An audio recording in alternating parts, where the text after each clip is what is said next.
Assalamualaikum warahmatullahi wabarakatuh. Waalaikumsalam warahmatullahi. Kembali berjumpa kita di posisi podcast inspirasi PAC Ibnu PNU Kecamatan Sumber Gempol.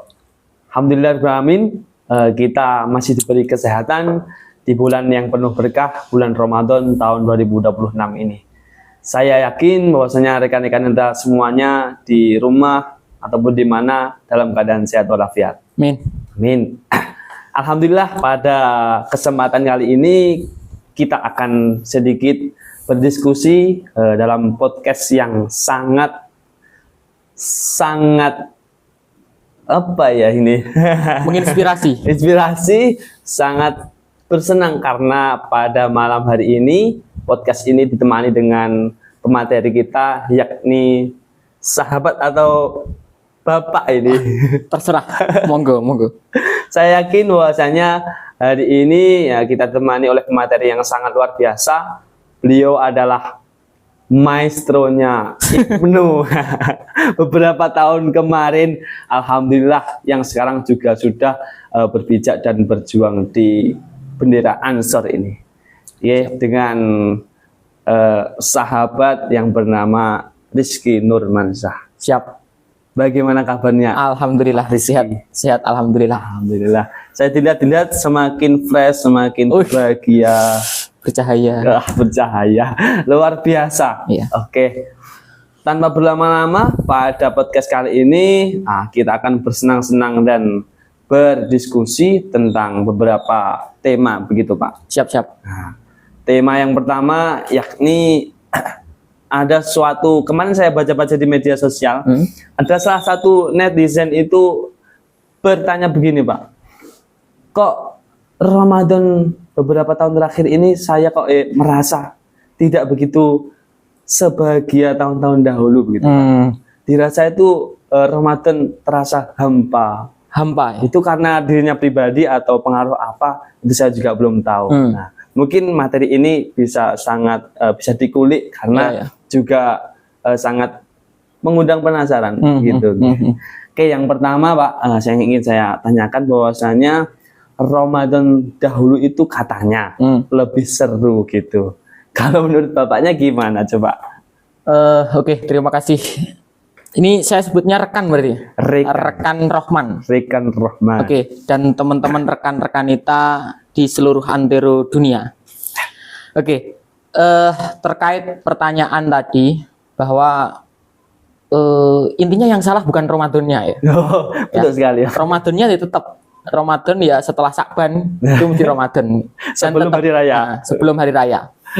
Tapi yang jelas di sini kita yang namanya sebuah zaman itu tentunya ada ciri khasnya tersendiri. Jadi tergantung standar kita memposisikannya seperti apa. Artinya memperbandingkannya pakai standar apa gitu.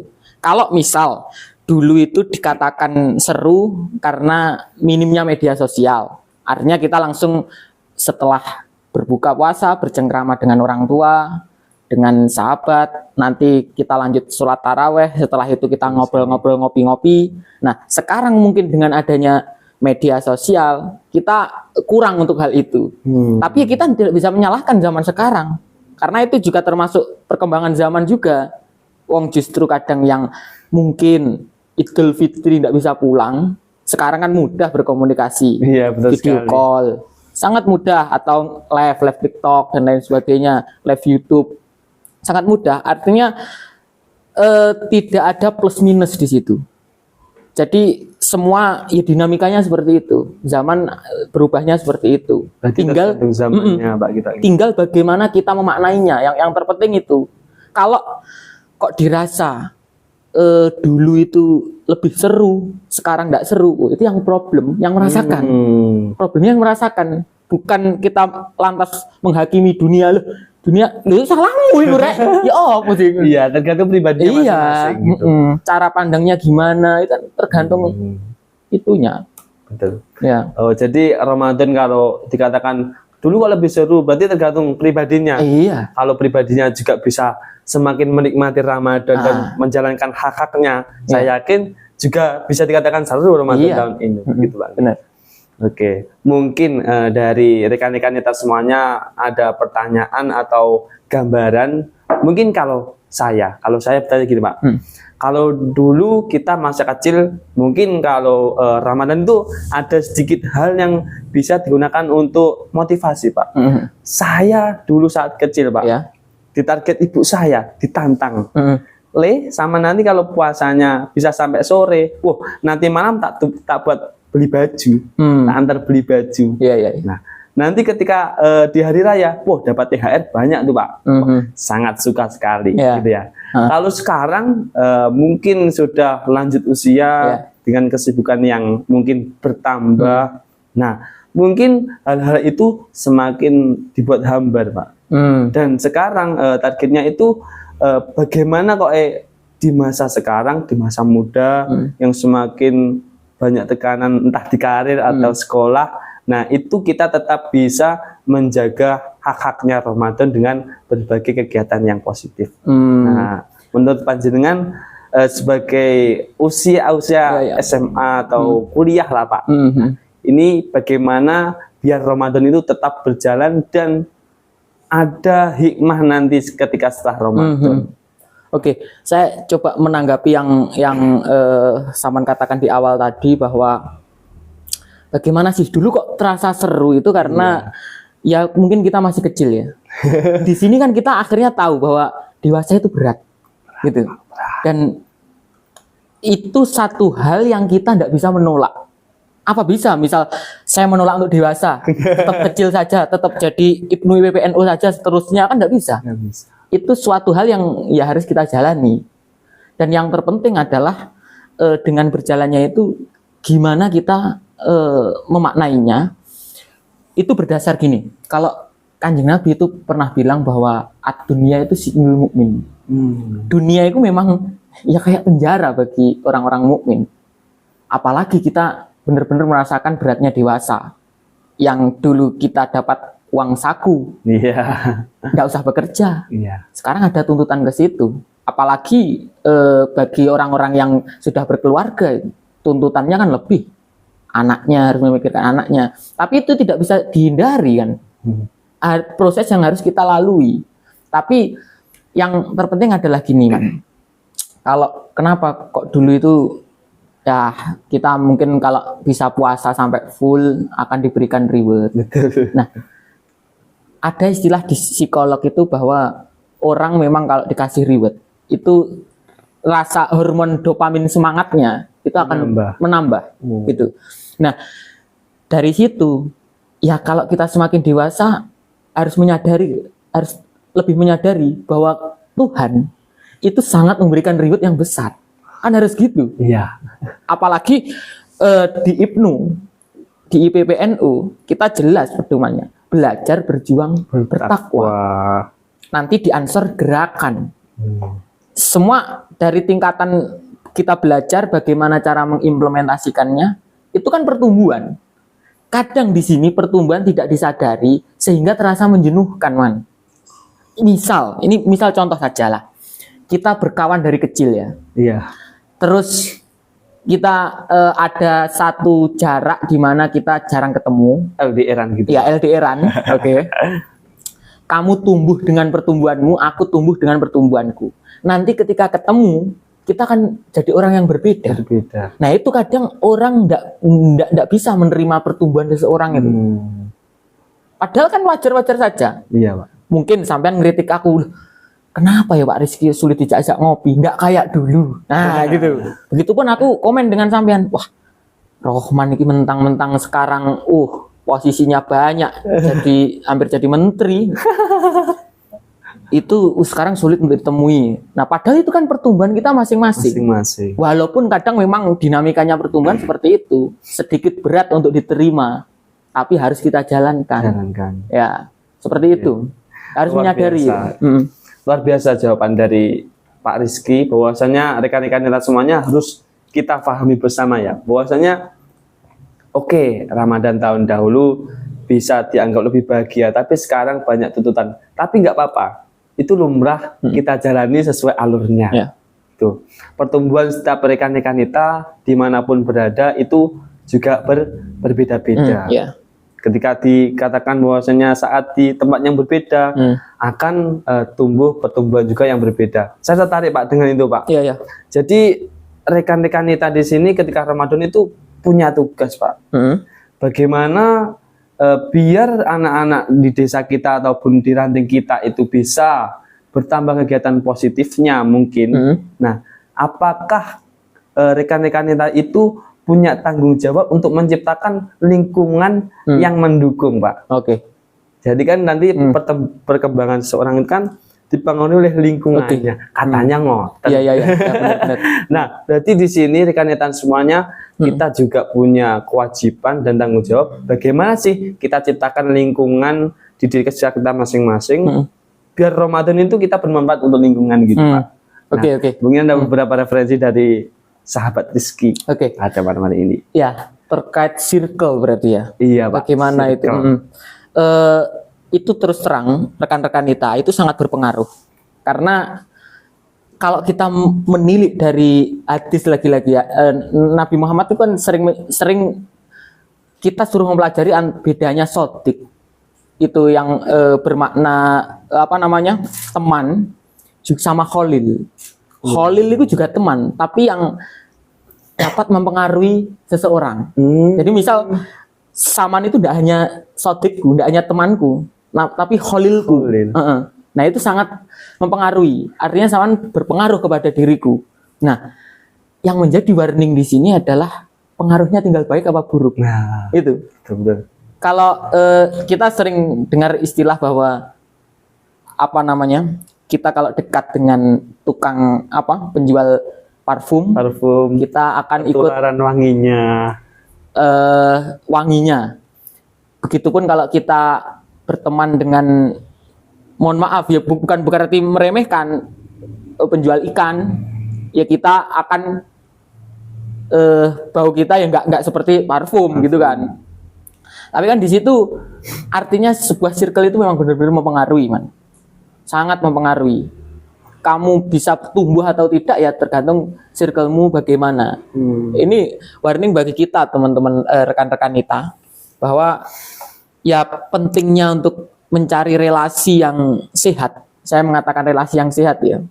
Itu yang bisa menumbuhkanmu, bisa mensupportmu. Itu minimal itu, bukan melemahkan, bukan merendahkan. Karena kalau dilihat secara ilmiahnya ada istilah mirror neuron.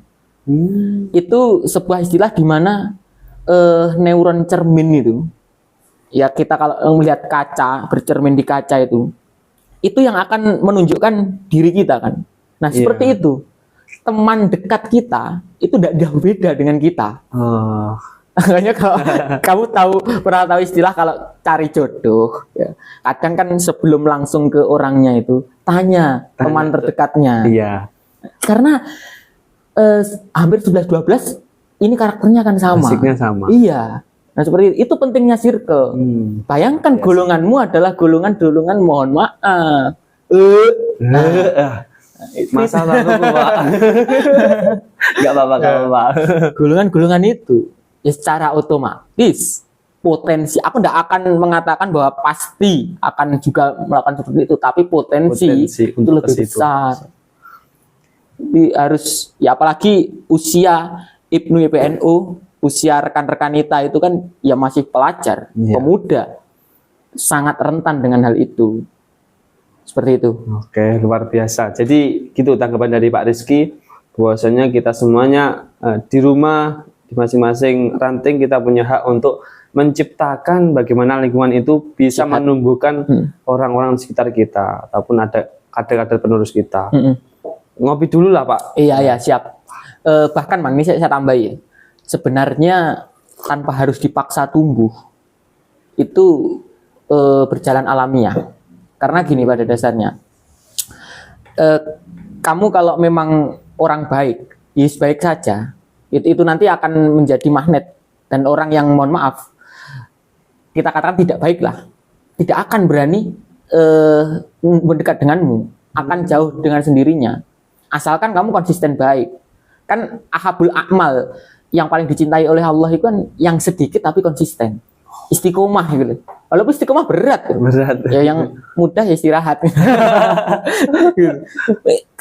Dari hal yang kecil saja, dari diri kita sendiri. Kita enggak usah menuntut orang, ayo cah salat jamaah, enggak usah. Kita paksa diri kita saja untuk ayo adzan kita berangkat ke masjid, itu saja. Nah, nanti di situ akan orang-orang yang sepemikiran denganmu, orang-orang yang habitnya hampir sama denganmu akan ngumpul dengan sendirinya. Kau bagikan magnet di situ.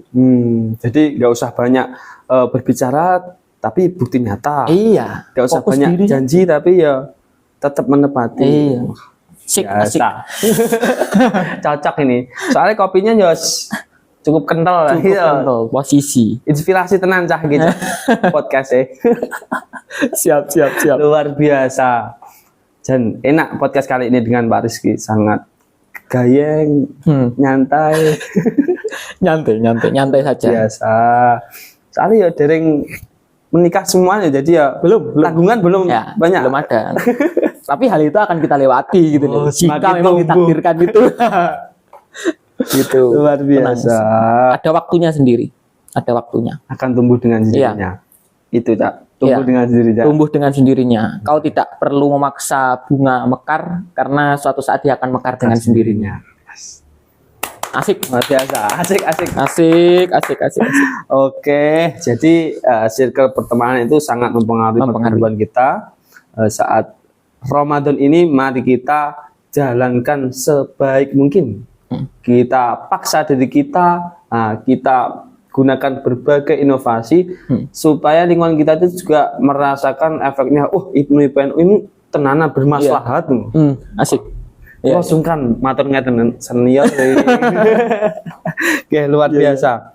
Jadi ada sedikit pertanyaan lagi, Iya. Pak. Monggo. Mungkin di era digital ini mungkin seperti tradisi amaliyah, Nahdlatul Ulama, seperti ngaji pasan, Iya. seperti sholat raweh dan lain-lain, khotmil Quran. Mungkin di musim sekarang jika dibandingkan dan ditabrak oleh era digitalisasi ini, Pak, mungkin akan sedikit berkurang atau kemungkinan orang yang tidak basic di situ akan malas dan menjauh dari tradisi itu. Jadi tugas Ibnu IPPNU pada momen ini, persoalan ini harusnya gimana? Lagi-lagi saya tidak mau menyalahkan media ya, karena itu sebenarnya kan alat. Tinggal penggunanya, usernya itu gimana gitu. Oknumnya. Dan sebenarnya gini sih, kalau kita sebagai Ibnu IPPNU tahu ya posisi kan? Posisi, tahu posisi kapan menempatkan media, kapan menempatkan kewajiban saya harus saya jalankan tanpa terus distraksi oleh media, itu tetap berjalan kok. Walaupun AI sudah sekarang eranya berkembang, Ajalela. iya, itu tidak sama sekali mengurangi effort untuk beribadah. Itu enggak ada dua komunal yang berbeda. Gitu. Dua hal yang berbeda, dan menurut saya ya tergantung tetap usernya. Gimana. Yang penting bijak ya. Karena lagi-lagi walaupun jangankan ada user, ada median. Nggak ada pun kalau memang dasarnya orang males terawih. Pasrah ae lah ngono. Tapi ada yang seru man. Ini agak melenceng ya, sorry ya. Nggak apa, gini. Mungkin ini teman-teman rekan-rekan kita itu kita tidak usah sok suci atau gimana ya. Gini ya, terus terang saja. Menurut sampean, Iya, Pak. puasa itu seneng apa enggak Pak Mujani? Aslinya yo seneng karo ndak seneng, kira-kira yo perbandingannya akeh kepeksone. Sepakat sama. Loh, itu wajar ya. Ada hal menarik ini. Ini kita cara berpikir logika ya. Misal sampean seneng sate. Iya, Pak. Ya. Terus saman lewat ngarep warung sate. Terus saman mampir di situ. Itu kan yo wajar kan. Orang melihatnya wajar. Begitupun Ramadan. Kalau kamu suka puasa, terus kamu setiap bulan Ramadan dia puasa karena atas dasar suka loh ya. Itu kan biasa. Tapi yang istimewa begini man. Kamu punya kekasih. Sebenarnya kamu enggak suka sate. Tapi kekasihmu ini suka sate. Kamu ikhlas mengantar kekasihmu ke warung sate untuk agar kekasihmu ini makan sate. Akhirnya kamu juga ikut makan sate walaupun kamu kepeksa, tidak suka. Itu kan jauh lebih istimewa. Nah, begitupun kita. Ramadan ini aslinya ya mangkel, isu ndak iso ngopi. Biasanya kopak. Nah, tapi karena kita tresno karo Kanjeng Nabi, tresno karo Gusti Allah, akhirnya kita di situ. Wis, jangankan puasa, apapun perintah, andekan iku memang benar-benar dari Allah, dari Rasulullah, siap melaksanakan. Luar biasa. Sederhana kan ya. Tapi itu jarang dipikir. Kadang loh, saya itu kadang jujur ya, tertawa melihat di media sosial itu. Ketika ada Ramadan mau tiba, marhaban ya Ramadan, itu bagus wes, oke bagus. Terus nanti ketika sebelum Idul Fitri, ya Allah, kenapa Ramadan begitu cepat? Aku ndelok iki tae. Asline mangkel. Asline. Ini kan terbukti. Kenapa kok Idul Fitri orang-orang senang? Karena Ramadan itu menyiksa. Alhamdulillah, welcome kopak. Jujur-jujur saja, kita nggak usah sok merasa sok suci. Tapi karena kita mau melaksanakan atas dasar cinta kepada Allah dan Rasulullah, itu jauh lebih mulia. Luar biasa. Jadi itu jawabannya teman-teman. Jawabannya ada di kopi posisi. Kopak. Tapi ditahan dulu kopinya ya, kopi paginya ditahan, nanti kita ketemu lagi setelah Idul Fitri. Baru kopak. Antri dulu kopaknya. Antri dulu. Oke, luar biasa. Jadi ini bekal untuk kita semuanya, rekan-rekan kita dimanapun berada, bahwasanya apapun godaannya, entah media sosial dan lain-lain, itu kembali ke dirinya masing-masing. Ya, dasar kita, basic kita cinta dengan puasa, cinta dengan Rasulullah, maka ya itu hak kita dan kewajiban kita untuk menjalankan. Entah itu nanti meskipun kesiksa akan berakhir pada masanya. Betul. Oke, luar biasa. Yang penting istiqomah, kita buatkan momen Ramadan ini sebagai event refleksi dan mengembangkan semua ilmu yang ada pada diri kita dan lingkungan kita. Mungkin yang terakhir Pak, ini ada pesan-pesan untuk rekan-rekan kita dimanapun berada, pengikut posisi. Asik. Siap. Untuk Ramadan tahun ini pesannya apa? Oke, ya mungkin sedikit saja. Kalau kita tahu bahwa ada istilah Ramadan huwa madrasah ya, bahwa di sini kita memang dididik. Jadi Ramadan itu memang wadah di mana ya kita untuk belajar di situ. Dan nanti implementasinya pasca itu. Percuma kalau kita Ramadan hanya sekedar ikut formalitas, FOMO, itu nanti tidak akan membekas. Dan setelah Idul Fitri ya tetap saja yang dulu sekarang ya bangga tetap Jadi jangan sampai momentum madrasah ini kita tidak lulus di sini. Jangan sampai itu. Tapi jadikan bahwa ketika kita meyakini bahwa Ramadan ini adalah memang kita ditempa di sini, wadah condro di mukonya yang kita dihajar di sini, kita memang ijtihad bener di sini, perjuangannya di situ luar biasa. Ya itu akan kita rasakan nanti pasca Ramadan. Seperti itu. Mungkin pesan saya itu saja. Yang penting kau tidak perlu merencanakan banyak hal terhadap hidupmu. Yang penting kau tulus menjalaninya, ya lagi-lagi karena Allah, karena Rasulullah, atas dasar cinta tadi, ya itu nanti kita akan kehidupan kita insya Allah tertata di situ. Amin. Cukup. Luar biasa. Oke, pada momen podcast kali ini kita sudah dapat mendapatkan beberapa ilmu dan beberapa hasil. Nah, yang penting kita jalani istiqomah meskipun sedikit dan jalani dengan ikhlas dan tulus karena cinta kepada Rasul dan Allah Subhanahu wa Ta'ala. Mungkin pesan dari kami, tetap semangat dimanapun berada, selamat berjuang, belajar berjuang dan bertakwa. Luar biasa. Selamat kembali, besok berjumpa lagi di posisi podcast Inspirasi. PAC Penelitian Kecamatan Sumber Gempol. Kita tutup bersama. Wassalamualaikum warahmatullahi wabarakatuh. Waalaikumsalam warahmatullahi wabarakatuh.